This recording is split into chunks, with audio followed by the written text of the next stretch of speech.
Just like any part of Villa Maria, you're continuously striving to improve every process. And we're always going, okay, what can we do better next year? How can we improve this next year? What's new out there that we can import into our processes?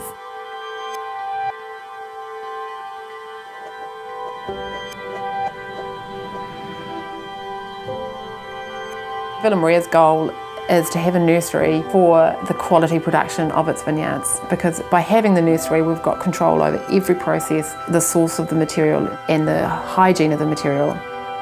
You know, like a nursery is often used to talk about where you look after little baby children and stuff like that. And so they are baby vines, they're in their infancy, and when they go out from the nursery into the vineyard they are at a stage where they're more robust and they're stronger. When the finished vine comes out of the nursery, it's been handled 25 times. So it's quite intensive, the procedure to grow a baby vine.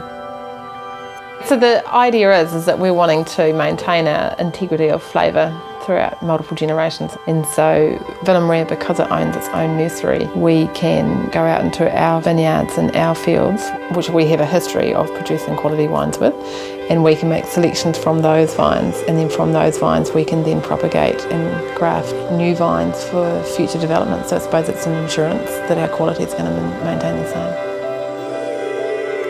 We're walking past those vines, we're selecting them, we're making sure that they are the healthiest vines and cuttings that we can get, and then we're going through and we're virus testing them, and then we are doing our collection of our budwood and then the grading of that budwood so that it's sized. That's quite an intensive process to make sure that we're getting them all packaged according to the right size. Then of course there's the whole grafting procedure itself, which is a very key part, but it's only one small part of it.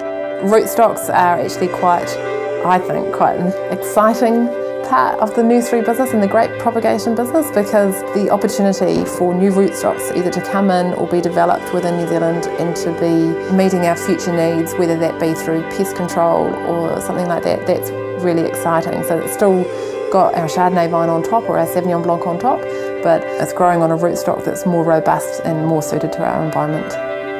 Commonly now, everyone's looking at what kind of rootstocks we can look at that are more drought tolerant, that can get us away from relying on irrigation.